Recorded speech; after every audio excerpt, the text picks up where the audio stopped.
Hello, this is Christina Barn. You're watching Black Tea News.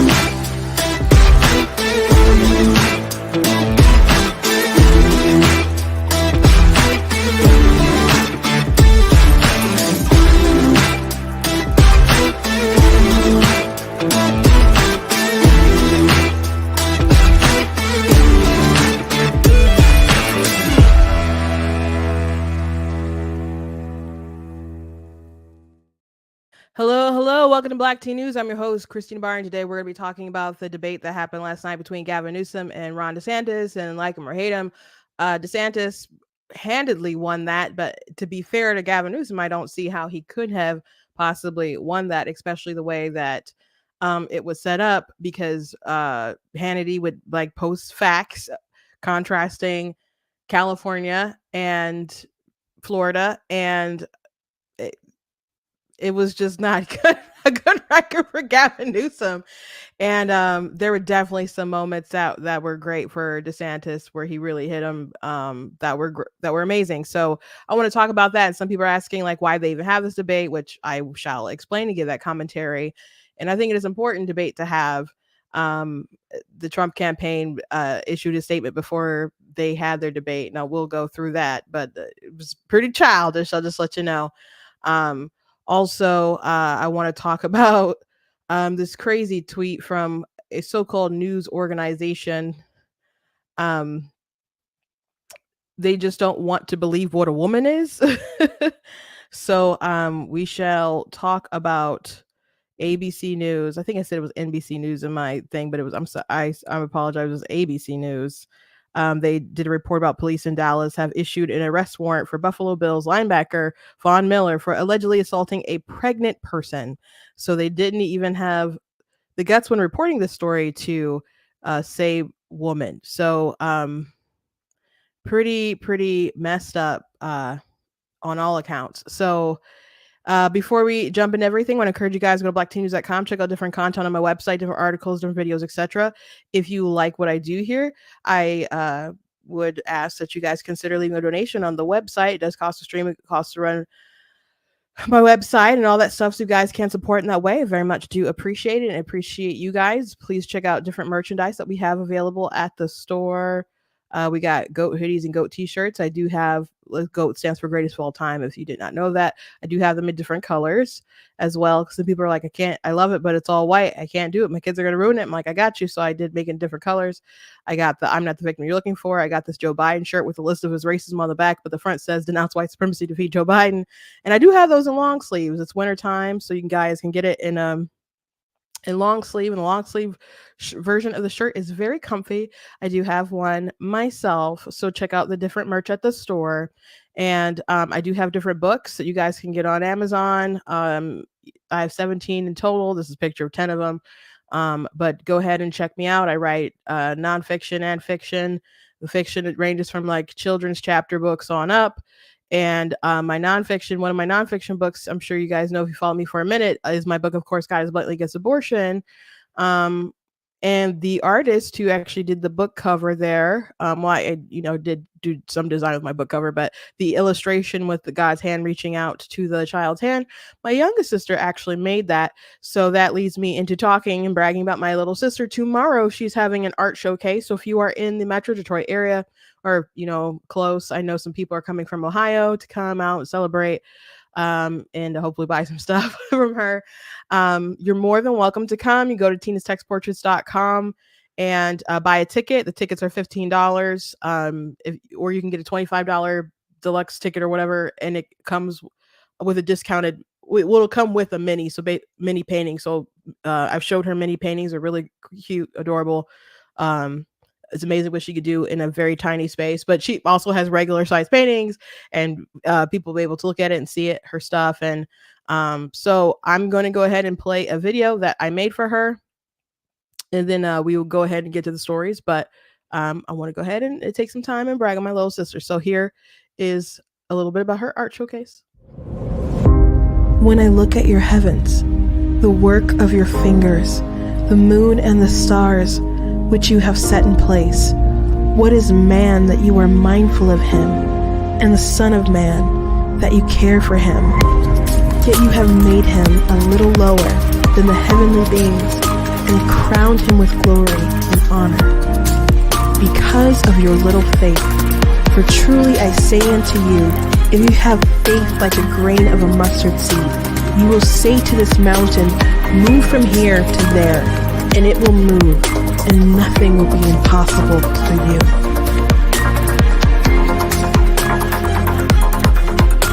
Death and life are in the power of the tongue, and those who love it will eat of its fruits.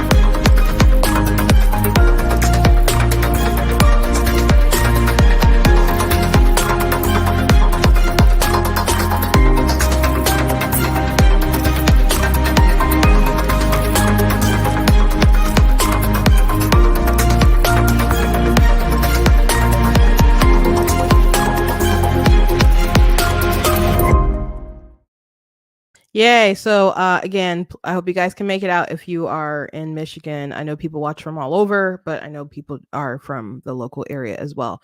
So anyway, let's get to the story of the day. So last night, Gavin Newsom and Ron DeSantis duked it out on Sean Hannity's stage, and they had a debate, red versus blue, to talk about the results of their states and vision of the country, etc. Now, why did Gavin Newsom agree to do such a thing?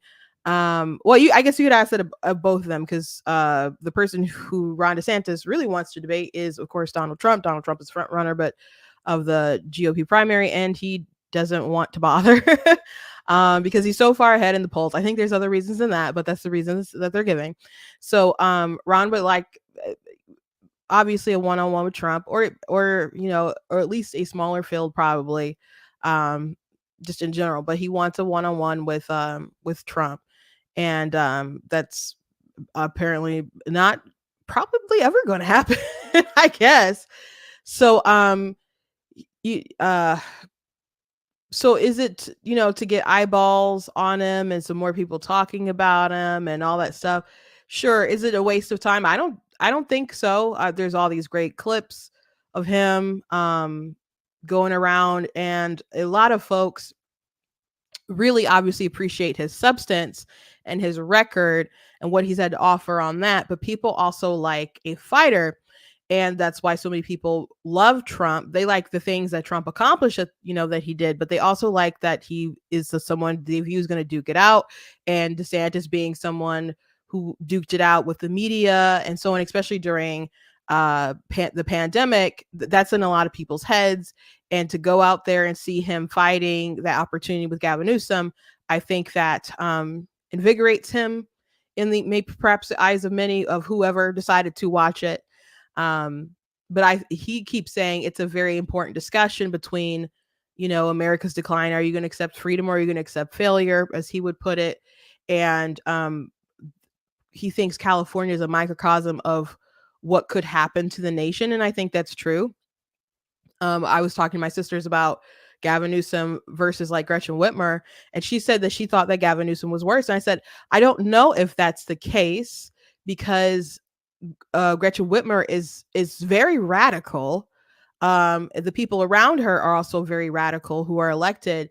And they want to do very radical things. They're starting to do some very radical things in our state that'll undoubtedly make it worse. But they haven't had the opportunity to turn it into California. California has so much Democratic control. It's very hard to rein in anything in that state. So if they had the sort of leeway in Michigan that they did in California, I have no doubt that the Democrats will probably turn it into California. So I don't know who's really truly worse among them, but I think Gavin Newsom's record is so bad. I don't really think that he's the it guy for a lot of people. And he obviously has presidential ambitions, but I don't think he'd be a good bet for them. I think someone with, from the Midwest, who is a woman, and because Democrats do care about things like that, who just won overwhelmingly in a re-election, like I think Whitmer would probably be a safer bet for them, but she can't debate either. Well, he could probably, I think his debating issue was the fact that I don't know how prepared he was. But he didn't have a good record to run on. But Whitmer's she I thought though she did win re-election, Tudor Dixon definitely won both the debates in my opinion when they ran. So I think she'd have some problems if she's on the national stage competing and stuff as well. So I don't know who's in their roster.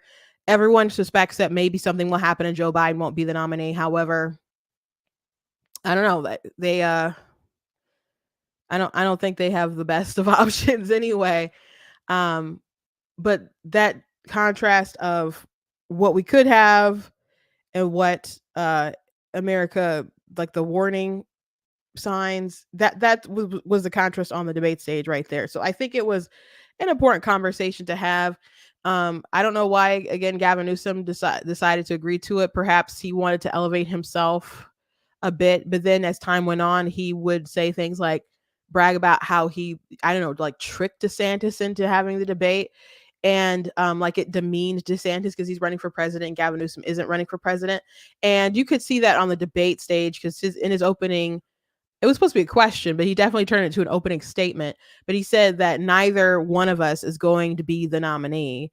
And he kept talking about how Nikki Haley laid you out and Trump laid you out and they said this, and he would use their words or their opinions of DeSantis to try to attack DeSantis. And so I don't know. I think maybe perhaps Gavin Newsom has I don't think he likes it, but perhaps he has accepted that he won't be the nominee in 2024. And anything could basically maybe happen at the conventions, especially if there's some kind of emergency like the DNC convention. But there's different filing deadlines that people have missed. So people running like a serious campaign against Joe Biden or something, that's, not going to happen unless something like drastic happens at convention or something. So not saying it's impossible, not saying there's a big plot or something, but they may very well just believe that Trump is going to be the Republican nominee. Therefore, they have a good shot at getting Biden reelected because at the end of the day, they think that disgruntled Democrats will still come home and vote for Joe Biden because they'd rather have them than Trump. That's what they're hoping for. And that the independents who might not like Joe Biden still remember that they don't like Trump and that he has 91, criminal indictments against him. And by the time November comes along, he will probably be a felon. So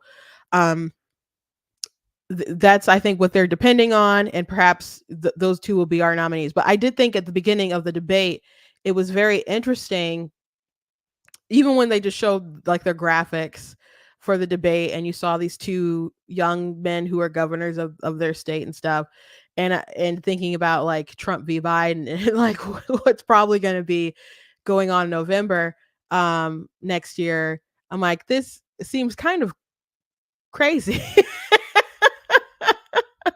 That this isn't like the actual sort of, I don't know, general election or even close to it kind of happening. It was just a stark contrast visually. And when they got into it, DeSantis came out strong, and Gavin Newsom again. He it was a question. Was their first? It was about the exodus of Californians leaving to go to Florida. And Gavin Newsom claimed that more people from Florida have left to go to California, and they're just like, that's not true. Like the problem why Gavin Newsom had so many issues on top of him not having a good record is that Hannity would literally ask a question.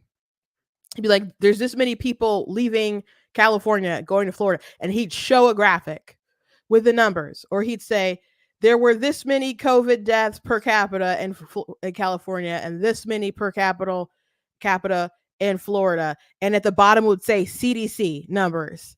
So things were sourced, things were right on the screen. He had violent crime on the screen, and California is like, I don't know, twice the amount as Florida. And Gavin Newsom's like, we're at a 50-year low. If you look at the 90s, I'm like, the 90s was a crazy time.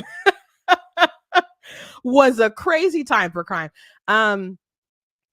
So yeah, your numbers might look okay if you compared it to the 90s, but Yeah, but the numbers are right there on the screen. So when he tried to say it's not true, it's right there. So there wasn't a lot that Gavin Newsom could do. He tried at times, but DeSantis didn't come to play. So I want to play a couple of highlights, and I want to walk through one section that I did think was kind of probably the weakest for DeSantis in my opinion, and that was still not terrible though. But I thought could have been better. And it was a section when they actually talked about abortion. And Gavin Newsom got, nailed by Sean.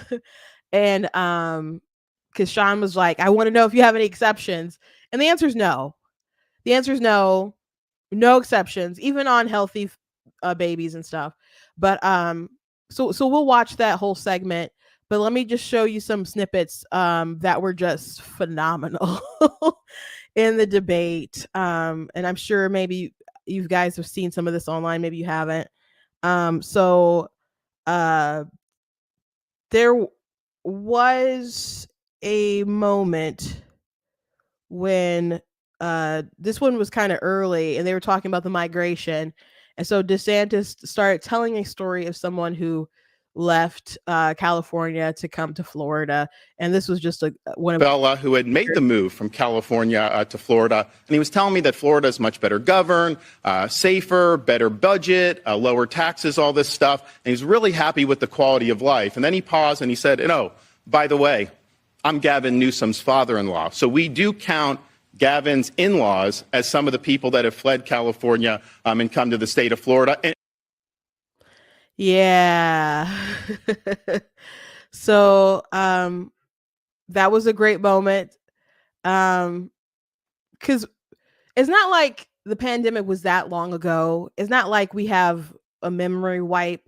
And so Newsom did try to attack him for his record. Now, some people are saying he attacked DeSantis for being too strict. And then he attacked him for not being strict enough because he'd be like, all these people died and it's your fault. I interpreted his line of attacks a little differently. I think the reason why he tried to say like, oh, you locked down beaches, you locked down all this stuff, and DeSantis is laughing like that's not true, or we opened up very early, etc.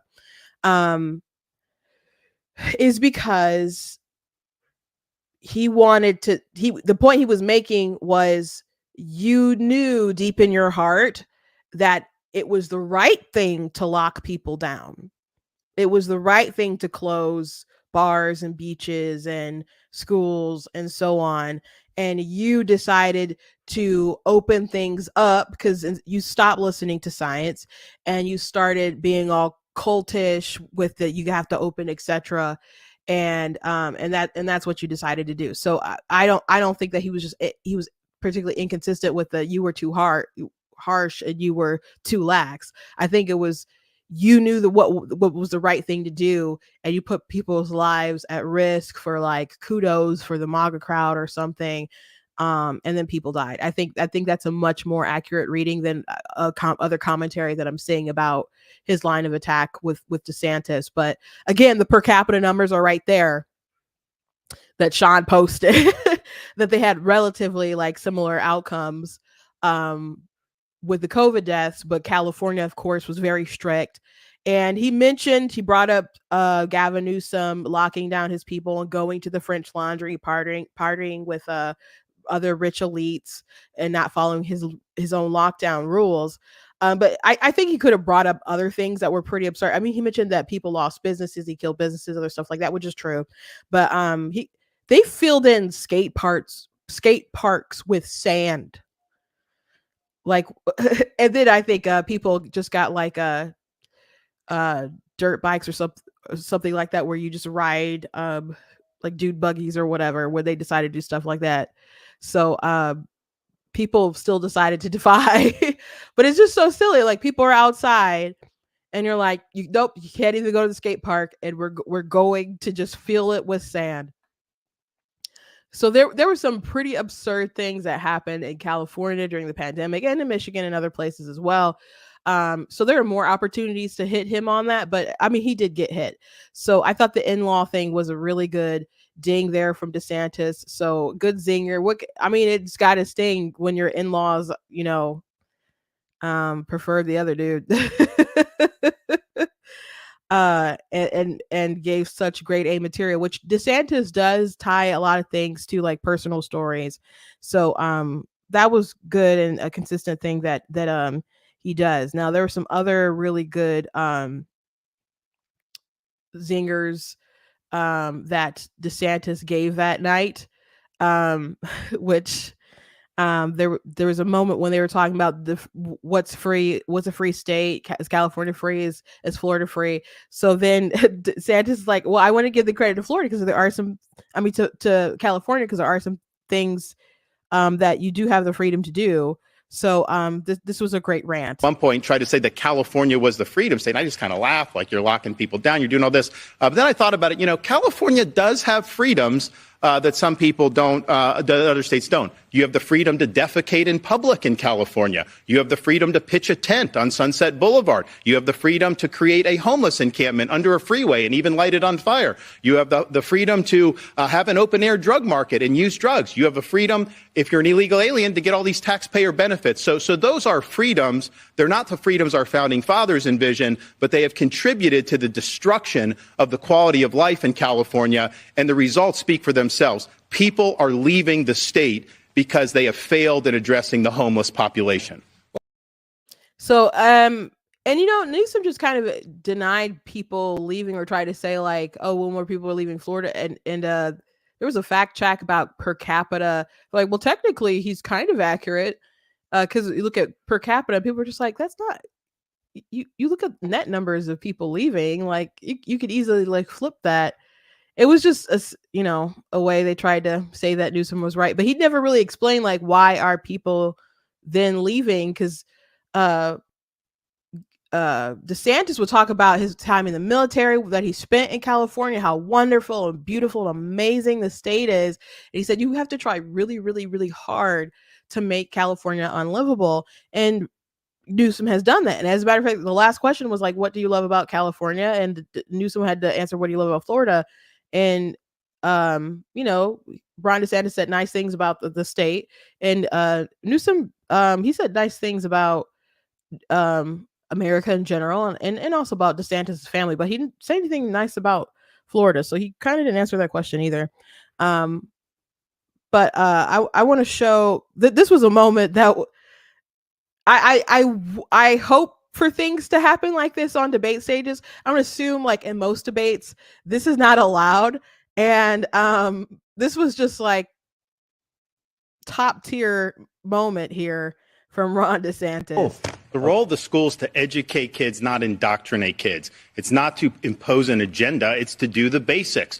And what we've said in Florida is it's inappropriate to tell a kindergartner that their gender is a choice. It's inappropriate to tell a second grader that they may have been born in the wrong body. Now, California has that. They want to have that injected into the elementary school. My wife and I have a 7-5 and a 3-year-old. We don't think that that's appropriate. And I know most parents do not think it's appropriate. It's also important to respect parental rights to know what curriculum is being used in the classroom, and everything should be age appropriate. I actually have something that I brought that some parents have objected to. So this is a book that's in some of the schools in California. Florida, this is not consistent with our standards, called Gender Queer. Some of it's blacked out. You would not probably be able to put this on air. This is pornography. It's cartoons. It's aimed at children, and it's wrong. So this should not be in schools. When people like on the left say that somehow you're banning books by removing this from a young kid's classroom, no, this is not age appropriate. And so we're going to stand for the rights of parents. I think we need to do that nationwide. I don't think you can have a situation where some states just trample on the rights of parents. Parents have a fundamental right to direct the education and upbringing of their kids. I mean, by the way, you've been on a banning bench. 1,406 books have been banned just last year.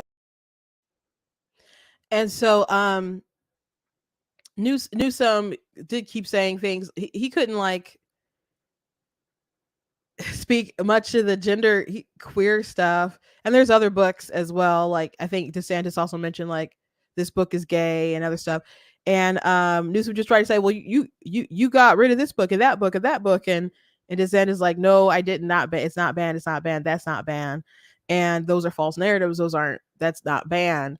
And DeSantis didn't spend a lot of time like unthreading the accusations of Newsom. There's a line with politics, like if you're explaining, you're losing. And so he didn't really spend time. If Newsom made an accusation, he would just say that's false or just really quick and would move on. And perhaps that's the best way to go about it. I guess it depends what it is. There was a situation when Newsom, and I don't have the clip for it, but I didn't hear about this prior, or at least I don't remember hearing about it at the time. Newsom accused DeSantis of suing the Special Olympics or going after the Special Olympics. And so I was like, huh? And then DeSantis is like, they were trying to exclude special needs of kids with Down syndrome. I'm like, what? And I'm like, what happened? And so I looked it up. So in Florida, I guess they were going to host the Special Olympics, and but they said, did you have to be vaxxed? And DeSantis was like, no, in Florida, you can't force people to get jabbed, and you're not going to make these children or you're not gonna force these people to have to get the vaccine in order to play. So they did threaten to sue, and the Special Olympics dropped it, and everybody who wanted to compete could compete without getting jabbed. So DeSantis talked about particular people that he fought for, was specific. He's like, they were able to compete because we fought for them. So I was glad Newsom mentioned that, because I'm like, well, that really makes me happy. That makes me really proud that DeSantis stood up for people to be able to compete like that. I have a relative who competed in the Special Olympics some years back. So that hit home for me. Like I was really happy to learn something else new and nice about Ron DeSantis and how he's willing to fight for people's rights. I was glad to hear that. So I think that was the only time that he really kind of went into detail about different things. Like Newsom attacked him on like fracking. He's like, well, you're really against fracking because you didn't want to do the Everglades. So Nikki Haley also said stuff like that. So he took some time, I think, the last debate going into it with Nikki Haley, but he didn't bother with Newsom on that. He just really, really spent time attacking. And I mean, I think it was a good strategy for the most part. I think he should have defended like his abortion bill. But we'll get to that segment in a second. But I think it's important to show like you could censor, but still let people know about the genderqueer stuff and the different books that they want in the kids' schools. And Newsom tried to defend it by saying like, oh, I've noticed that all these books that they want banned are like LGBT books and stuff. And I'm like, when you go that route and you're like, we just want to protect the gays and the stuff, but you want to protect the gays by preserving pornography. Does that protect the gays? Like the message of the gays? I think it makes the gays look pretty bad if that's your view of, we have to save the pornography because that's attacking the gays. Like if that's what you connect with, that doesn't make that community look good. And I'm pretty sure that's why groups like Gays Against Groomers exist, because they think that stuff is sick and they definitely don't want to be associated, and they feel that it's going to take them back and disassociate them with the sort of normalcy that people have accepted them into society for as much as they have. So he did do great with that one. Then there was this whopper here with the poop map. Oh my gosh. Well, I'm looking at total time. Governor DeSantis look, about 2 minutes. He needs it. This is a map of San Francisco. There's a lot of plots on that. You may be asking, what is that plotting? Well, this is an app where they plot the human feces that are found on the streets of San Francisco. And you see how almost the whole thing is covered, because that is what has happened in one of the previous greatest cities this country's ever had. Human feces is now a fact of life, except when a communist dictator comes to town. Then they cleaned up the streets. They lined the streets with Chinese flags. They didn't put American flags. Yeah, that was a recent story about how they finally cleaned up San Francisco when they had like Chinese officials and other folks come in. So people noticed. So I was telling my sisters, they're like, how was the debate? And I started giving them the highlights, and I mentioned the poop thing, and my sister's eyes got big, and she's like, I've heard about the poop map. So, gosh, that was awesome. I am assuming that's not a normal thing that people can do in debates. Because I definitely thought like, bring props, but so slightly like, I brought something, and just slip it out of your jacket. But there was 2 moments when he had visual aids. So just not a great, a pretty impossible battle for Newsom, for sure. I don't know if his job was to actually win though against DeSantis. I think the goal for him was to undermine him and really look like make sure he's not going to advance to the point where he is the GOP nominee. And he let that be known from the beginning. He's like, we are not going to be the nominees in 2024. Neither of us are going to be the nominees. And I don't think for his part that he was successful in undercutting him. I think whether DeSantis is the nominee or not, the nominee is still in the hands of however Republican voters feel. And according to polls, of course, Trump is dominating. DeSantis is going to have to make himself feel like a possible option, a possible competitor. And if he doesn't win in Iowa, I mean, they've invested a lot of time in New Hampshire too. So I'm assuming they would, even if if Iowa didn't go well, that they'd probably try New Hampshire too. But I think Iowa is very important. But I think they have probably reason to think that it's going pretty good for them though. Speaking of Iowa, of course, he got the Platts endorsement. He got the Kim Reynolds endorsement. Trump has decided to run ads, and Trump has been trashing the governor, Kim Reynolds, basically since she said she's going to be, in neutral, whatever, stay out of it. Trump was mad, started attacking her. And then she just did endorse DeSantis. And then he was mad and attacking her, saying she's most unpopular governor in America, etc. So now they're running ads with Kim Reynolds saying nice things about Trump. And I'm like, is she relevant or is she not? So it's just a little funny. Let me go ahead and play this other clip about parental rights. And this made me laugh out loud hearing Gavin Newsom's reply to this. But let me just say something about parents' rights, because he says California respects parents' rights. This is rich. He's been telling a lot of whoppers tonight. This may be the biggest. In California, if you're a parent in Iowa or New Hampshire or South Carolina, your minor child can go to California without your knowledge or without your consent and get hormone therapy, puberty blockers, and a sex change operation, all without you knowing or consenting. How in the heck is that honoring parents' rights when you're bringing people from out of state to go around their parents' backs and getting life-altering surgeries? That is radical. That is Ron, extreme. these kids that is an assault on parents' rights. You know what, Ron? Not for you to decide. It's for the parents to decide. And the parents do not want their kids going. I just thought watching it, when DeSantis starts saying these super radical things that California is doing about how people can leave other states and go to California, and what can you do? I thought for sure Newsom would say, you're mischaracterizing our bill. That's false. That's a narrative. That's not true, blah, blah, blah. And his response is, these kids just want to live.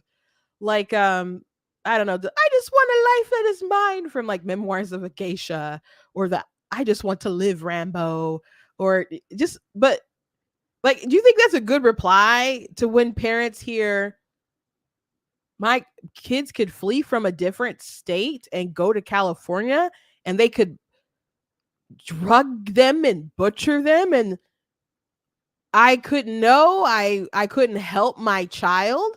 So if that's what he wanted to leave the audience with, like, well, these kids, they just want to live. You just got to let them cut off, cut off their titties. Like, that's nuts. That's nuts. That was the reply.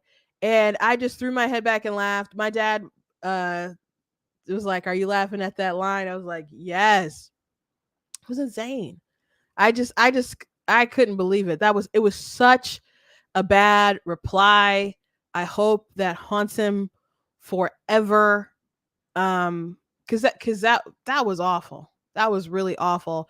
I think everyone acknowledges that DeSantis won. There's people who are like, oh, Gavin Newsom did really well and he achieved objectives, and that was bad. It was so bad. Like, when they ended it, he's like, well, we're out of time, and he's like, or we could keep going, and Newsom's like, yeah, we can keep going, and DeSantis like, sure, let's keep going.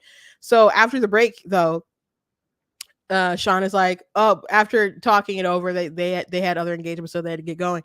So apparently Gavin Newsom's wife, according to some multiple sources, was like, no. And she was really mad about the line with her parents, and was really mad about the props. And I don't know what the rules were. I don't know if DeSantis broke the rules, or if Hannity and his people didn't have that in the rules. Because I've always wondered if someone would do something like that. So they were, I guess they're the ones who put a stop to it, or whatever. And but I appreciate him taking the time and being on there. He's had some I don't know, he likes media, and a lot of people on the left will go on Fox, and they won't be as radical as they maybe would be somewhere else when they get eyeballs, but they want other people from there's moderates and independents and Democrats and Republicans who all watch Fox News. He has a lot of these shows do have very strong conservative roots, particularly Sean's show, but people from the other side of the aisle do like to have those eyeballs on them too, so they go on Fox. So Newsom's been on there for a minute, but it was just a hard sell for him, especially with Sean having those stats right up there and his record being so bad. So it's his own fault that the state sucks like that. So what really can you do? Sean said that he was going to try to not interject, or he didn't say not interject, but not be someone, he wanted to be fair. And he definitely had more follow-ups for Newsom than he did with DeSantis. There was definitely a lot of questions or times when Newsom changed the subject or dodged or tried to dodge or whatever compared to DeSantis. But there were times when DeSantis, didn't quite answer a question. And but I guess he always answered maybe Sean's questions, but like particularly with the 6-week ban on a federal level, he didn't answer that when Newsom asked it. And it's on tape, so they're going to use that and be like, oh, he didn't answer that. That's because he's going to ban abortion at 6 weeks, etc. So maybe it would have been worth, I don't know, whatever his position is, clarifying whatever it is at that point, because people are just going to assume. So with that being said, I'm going to play the whole segment on the abortion. I think this was probably the section that I like the least for DeSantis. And you saw Newsom making some emotional arguments there, saying some things that also weren't true, but he made an emotional appeal, which, what was the difference between the two? Like DeSantis, said emotional stuff, it kept things personalized, but he focused heavily on the records and facts and other stuff like that. But Newsom would be like, they want to bring you back and to the 1950s at a time of homophobia and lack of women's rights and racism and like, so he had the buzzwords and the fear mongering and those sort of tactics. So let me go through that video, but before I pull that up, I did have a meme I forgot to show you guys. If you don't know this meme, you don't know this meme. I hope my sister's in the comments because she definitely knows this meme. And DeSantis's press, I think he's his comms director right now. I had posted this. Are you winning, son? No. So if you don't get it, you don't get it. I could try to explain a little bit, but like you're playing a game that's like a long sort of game, and that you don't necessarily win or lose on each thing, and your boomer kind of parent comes in like, are you winning? And so I don't even think I've actually seen the meme. I've seen my sister talk about the meme, so I just thought it was funny that they showed this. So anyway, let's watch the section on abortion. It's about 5 minutes long. I'll try not to interject too long. But I think this was probably DeSantis's weakest moment, because I definitely think this was worth pushing back on some of the stuff that Newsom said, and Newsom really tried to make it an appeal. I think Newsom really got dinged on this issue because Sean pushed back so much and demanded an answer out of how radical he was. But because DeSantis didn't I don't think defended his position very well. At the same time, perhaps if a Democrat watched this or a pro-choice person watched this, they'd probably be like, oh, DeSantis is the one who's radical. When the truth is, the 6-week ban in Florida has a lot of exceptions that definitely don't make it radical, in my opinion. But we'll go through that. So let's go ahead and watch this section.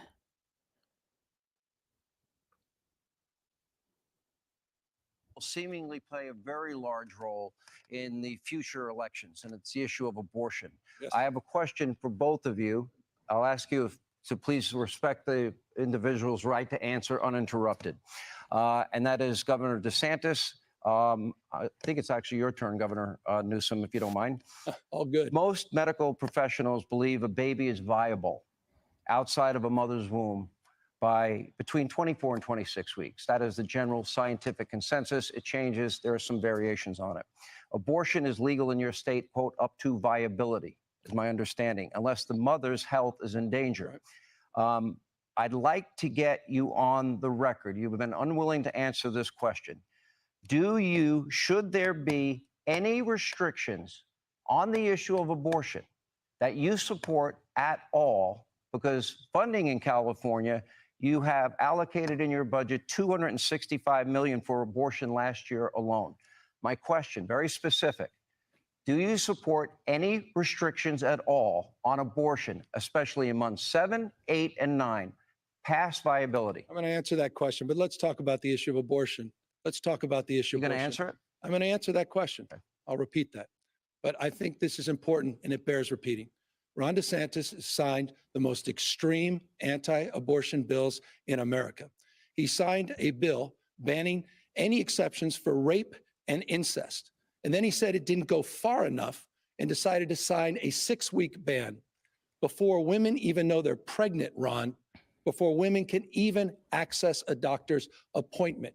So extreme is your ban that criminalizes women and criminalizes doctors that even Donald Trump said it was too extreme. On the issue of the extreme exception that you highlight as it relates to the issue of later term abortion, it's almost always because of a fetal anomaly, the life of the mother. And in those rare cases, I trust, and answer your question, I trust the mother and her doctor to make that decision. So in other words, I want to be clear on this. If a woman and her doctor, for any reason, not for any reason. No. I'm extremely rare. Should there be? I know where you guys are going, Sean. You're even uncomfortable with this whole issue. I watch your. This is where you guys have to go to cover for the extreme anti-abortion agenda of Ron DeSantis. Should there be?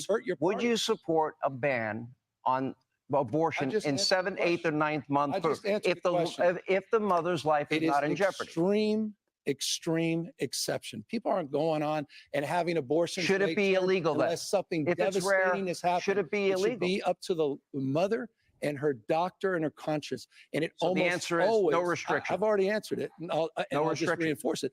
To cover Okay. up, again, hold on, for the most extreme abortion ban in the country. I have a simple question, though. This is important. No. Will you I'm know, asking the Ron question. DeSantis, will you or will you my not turn? sign a 6-week ban Okay. in the unlikely Let- case you let become me- Governor president of the United DeSantis, States? let's Would talk you sign a about national ban? let's talk about He your won't state. answer that. He's You getting had- saved you had here on 15 that weeks. fundamental question. You had a 15-week rule in California. You reduced it to 6. So, My question is this. let me interject right here. So no, Gavin Newsom does not support any restrictions. By the way, when you say health of the mother, health can be very loose. So it might not be something where it's like actually like terminal life threatening or something. Like health could be mental health, it could be financial health. There's all sorts of things. You have to look at the law, or if they're going by like definitions, I think maybe was it Doe perhaps, that define health pretty broadly as what could be included in there. So Newsom saying that women only get like late term for like extreme situations where there's health issues and whatnot, not true.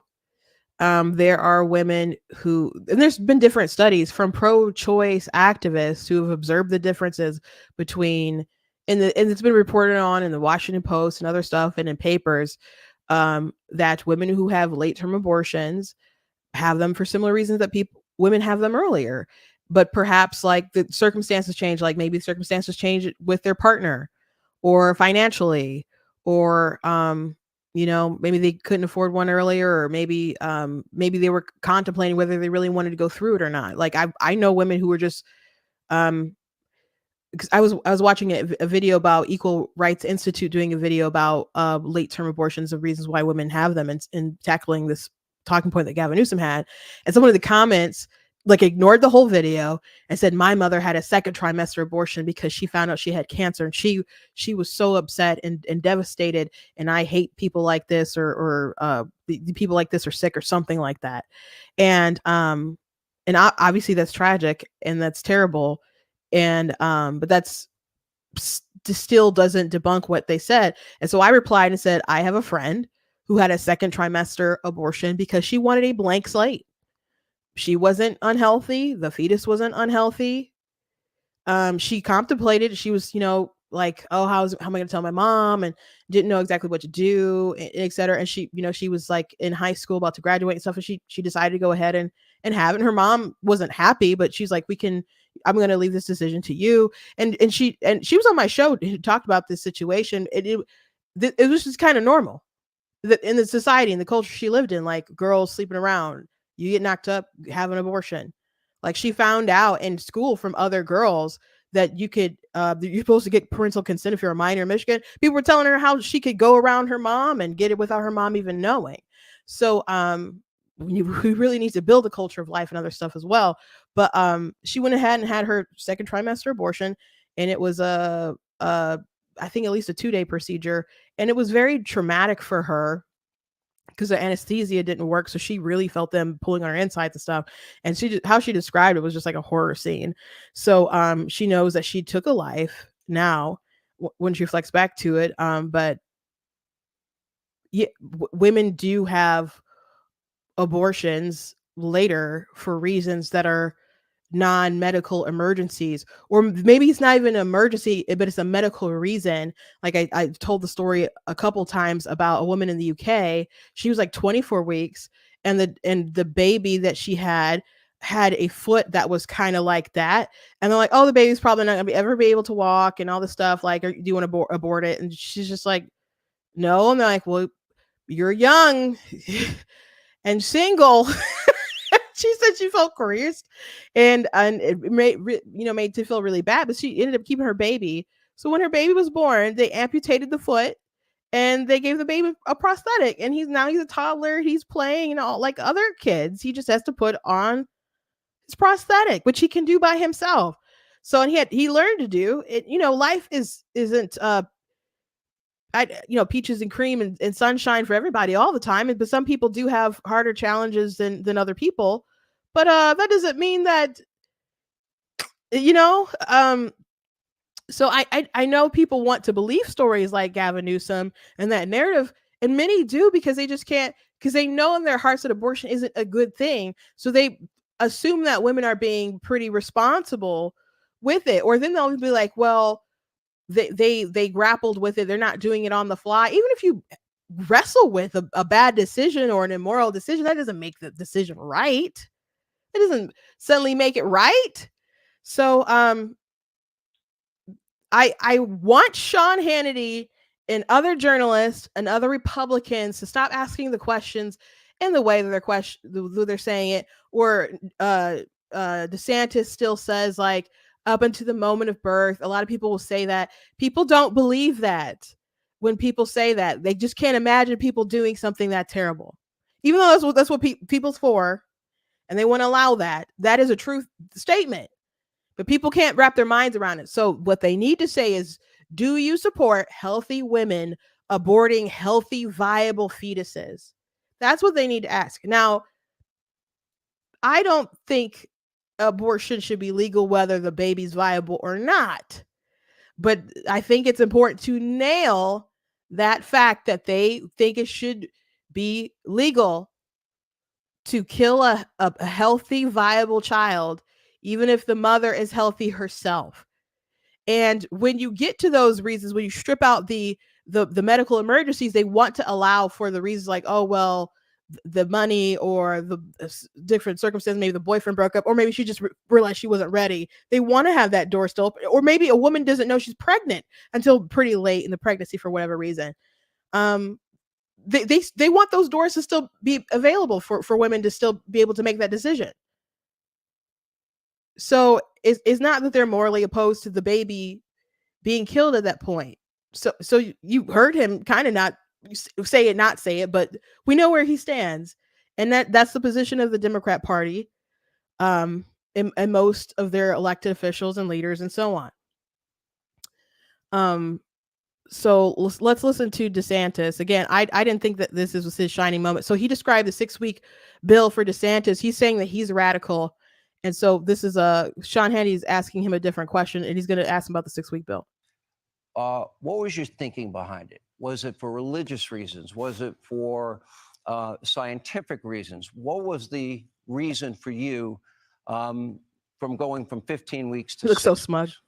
Well, I believe in a culture of life. I think we're better off when everybody counts, when everybody has an opportunity to do well. And that bill attaches when there's a detectable heartbeat for the child. And some states have done that. Some states have done others. Some states have done later. And obviously they have a right to do that. But I think about one of our Floridians, a lady named Penny Hopper.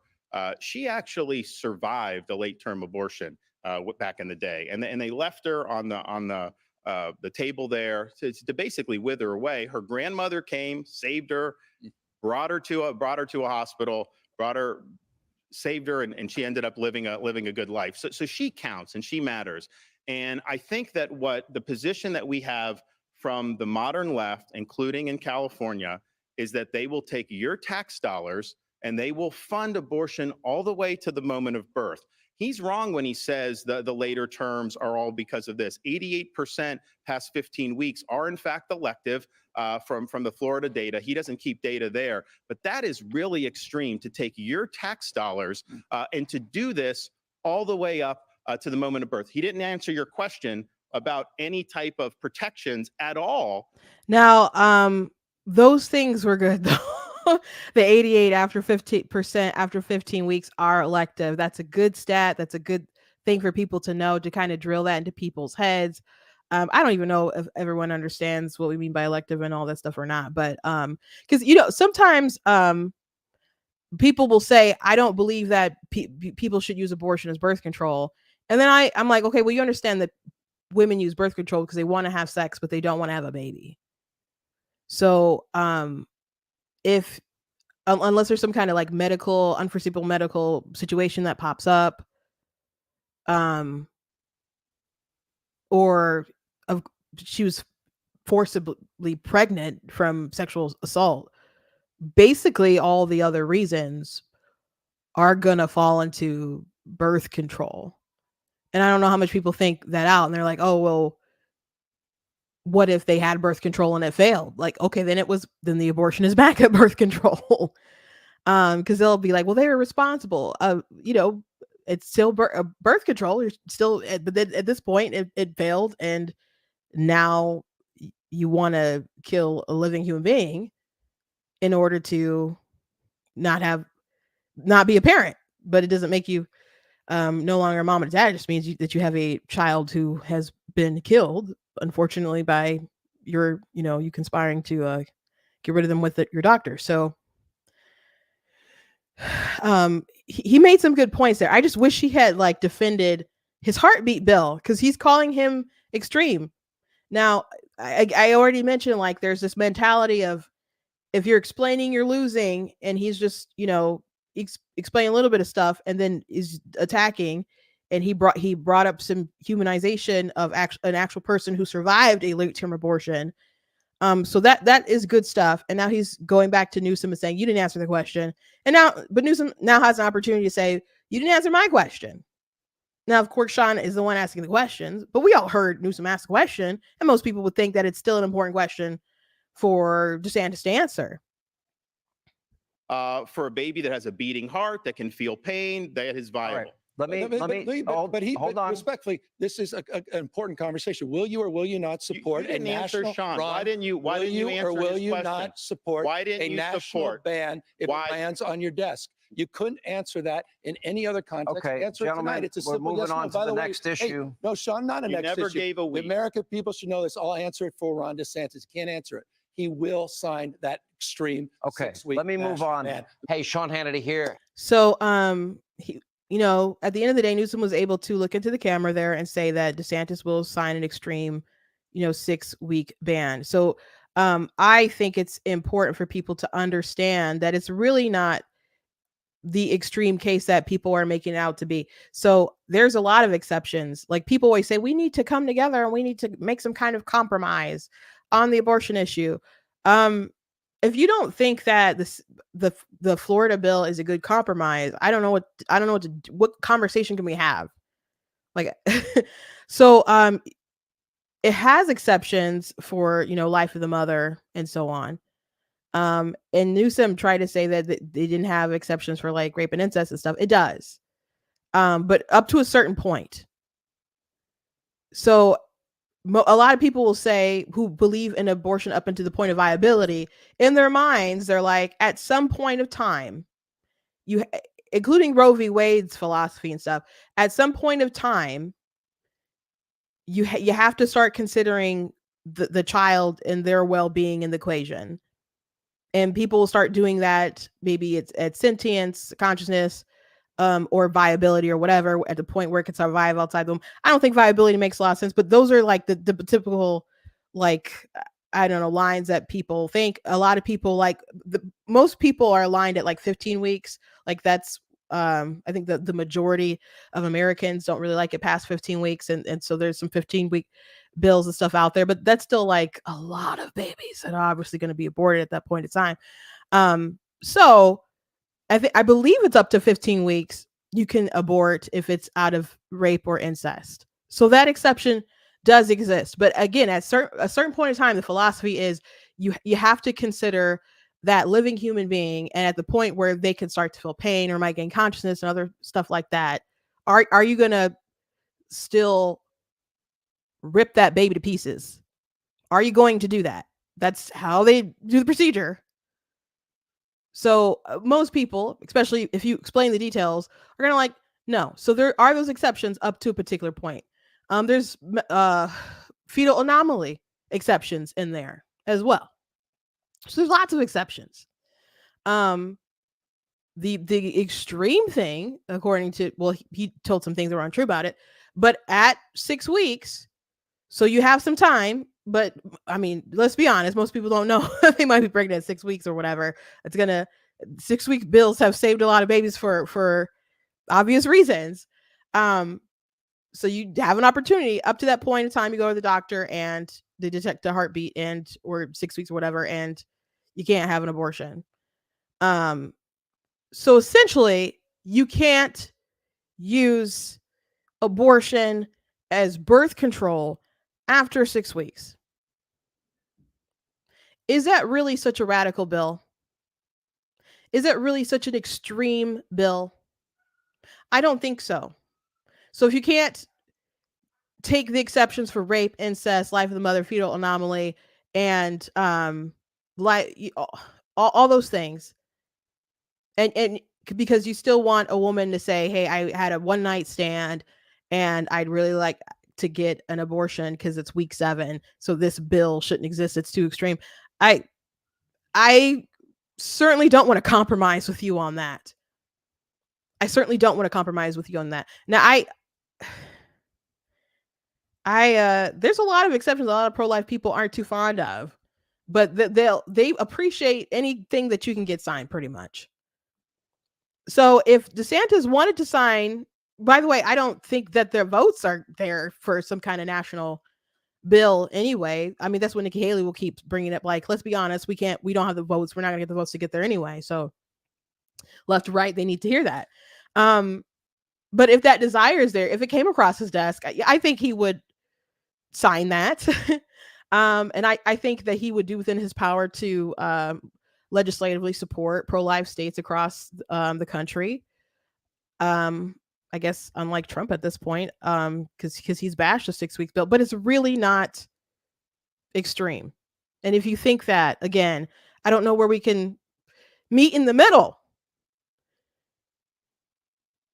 And I think he defended the 6 week bill, talked about the heartbeat and detectable heartbeat, all that stuff. I think it is kind of a hard position to explain because the science is that life does start at conception. It's the same baby at like 4 weeks, that being able to detect its heartbeat doesn't, when you go into the doctor, isn't going to be what determines that it's a life now, philosophically and morally, ethically, whatever. But the truth of the matter is that pro-life people at many times will accept a heartbeat bill because we think of it's pretty much a virtual ban, if we're being honest. And I'll be honest with you. Maybe other people won't be honest with you, but I'll be honest with you. I've heard approaches, people say, "Thank you for at least being honest." Yeah, I'll be honest with you. That most people think of it as it's a virtual ban. So I think he should have defended what he signed and called Gavin Newsom out, because it's not extreme, and I don't want people to feel that way. So overall, I didn't say it wasn't a terrible section. I think he did well. I just think Gavin Newsom, he didn't have other facts on his side, so he really wants to make that emotional appeal and sit in that pocket, and that's where many Democrats are going to continue sitting in that pocket. And I don't think that clip needs to be out in the air, especially with him not actually explaining and defending the position of what happened in Florida. So anyway, that was the debate. And it was good stuff. I enjoyed it. The Trump camp, before the debate started, put out a statement that was pretty something. I'll read a bit from it. It was pretty wild, but isn't he always? Isn't it he always? So here we go. Kiss of death. Ron DeSantis is thirsty as bleep. Ron DeSanctimonious is acting more like a thirsty, third-rate, OnlyFans wannabe model than an actual presidential candidate. Instead of actually campaigning and trying to turn around his dismal poll numbers, DeSantis is now so desperate for attention that he's debating a grade A loser like Gavin Newsom.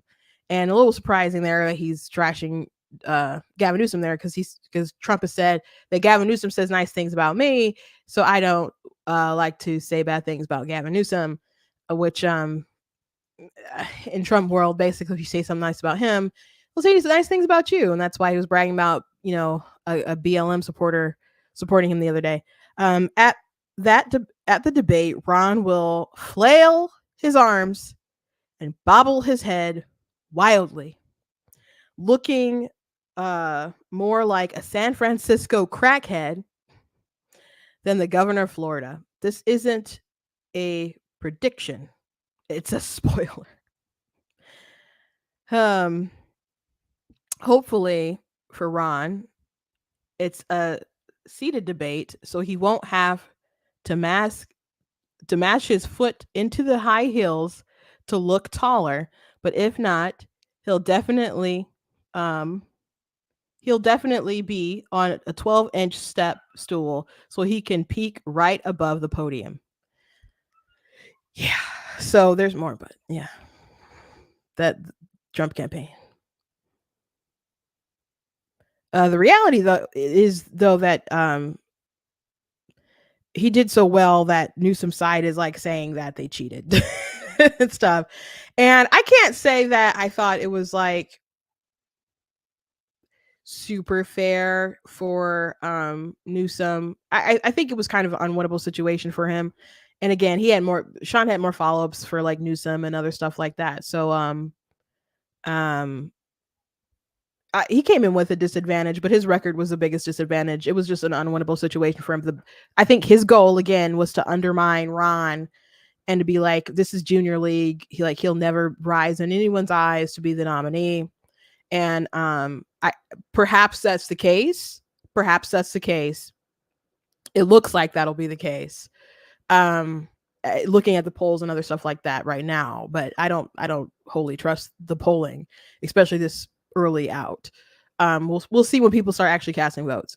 But if Ron isn't the nominee, Gavin Newsom had nothing to do with it. Gavin Newsom had nothing to do with that. The worst thing that could happen from that debate is if DeSantis is the nominee and they just have that clip of the 6 weeks thing. But I assume they'll keep hammering that throughout the rest of the debates in the primary, and it'll be a big question anyway. So I think he'll have to tighten that up because it does feel like a bit of a dodge. Anyway, last thing I want to mention before I let you guys go, I'm a little over on time. Yesterday, I had in my title, I did edit it while we were live. So I don't know if some of you saw the edit or not at this point, but ABC News put out a story yesterday. And they had this tweet about the story that was pretty wild. Now, if we go to the actual article, they do use the word woman, and perhaps they edited that. I don't know what it was probably originally, but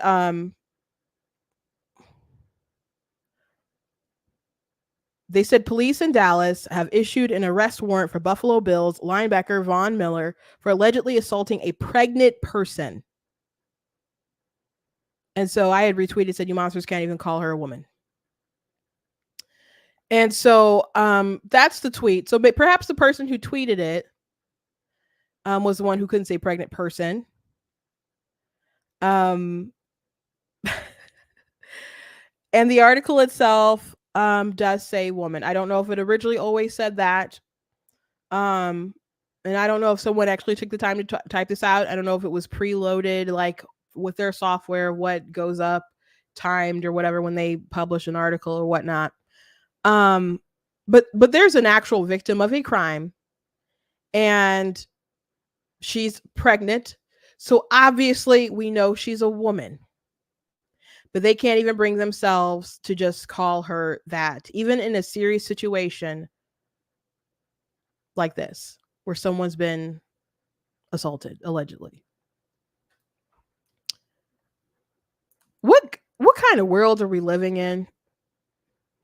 Who's this for? I mean, I know who's it's for, but it's such a small population. Not even just like a small population within a small population. It's these loud activist voices But obviously something like this would upset a lot of people. And when you're writing like an activism sort of story, and to say something crazy like, I don't know, when you're writing a story about I don't know, Whitmer signing a bill about periods and she says period people, or I don't know, and you do something weird and dumb that people aren't gonna like, maybe I could understand that more. But someone actually being a victim of a crime and you go out and do this, I had different people comment when I posted this on like YouTube and stuff, of saying they felt sick reading this. Why the disdain for women in this particular way? And you say, no, it's not disdain. I have questions. Are you sure? Are you sure? Because what if the person wasn't pregnant? Would you just say assaulting a person and we just wouldn't know whether it was a man or a woman or whatever? Because I think you still probably would have said a woman. I think they particularly wanted to say that because they're pregnant.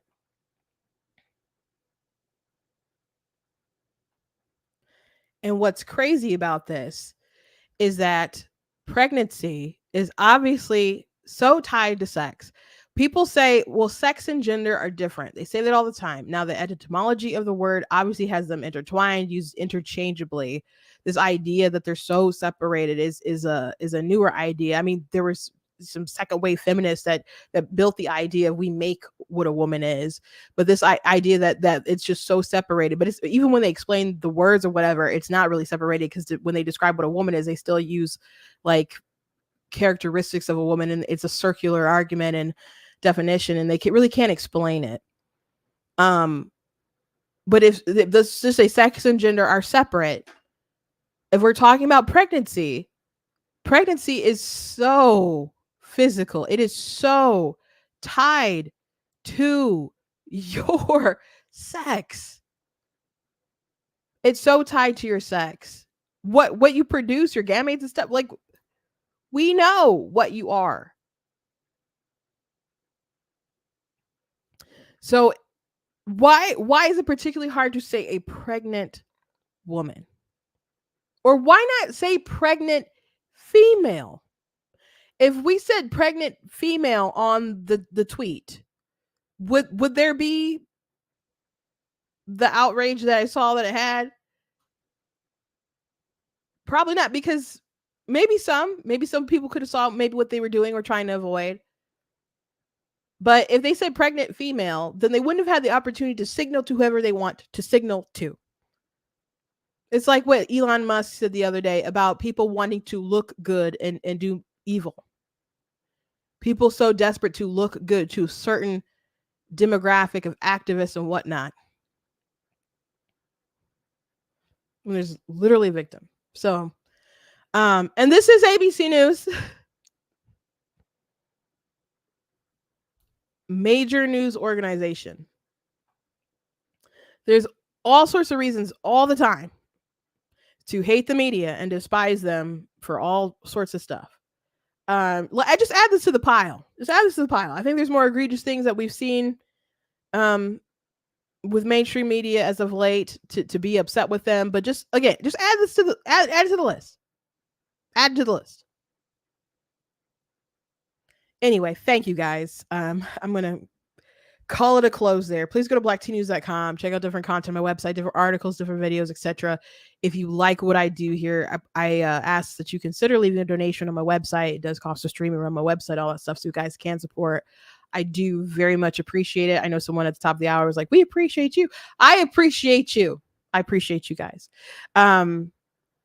Check out different books and so on that I have. You guys can check out on Amazon. So weekend, why don't you guys get something to read and something to enjoy? I have 17 books that are out. Some are fiction, some are nonfiction. Actually, I have only 2 nonfiction books. I have children's chapter books. I have, young adult books as well. So go ahead and check me out. One of my nonfiction books is, of course, God is blatantly against abortion. Some people ask, like, why did you have theology in it? Why didn't you just, kind of keep that out of there? Because I think that's a very important conversation to have. And I think there's a lot of, unfortunately, I think Christians that are confused on this issue too. But even people who aren't Christian, they'll use scriptures that they don't understand and make really dumb arguments. So I felt the need to talk about it, just to be frank. But beyond the theology, there's a lot of talk about rights and science and politics, obviously. So, and even the need to act like we have moral absolutes, even if you don't adhere to biblical theology and aren't rooted in that as your source of morality.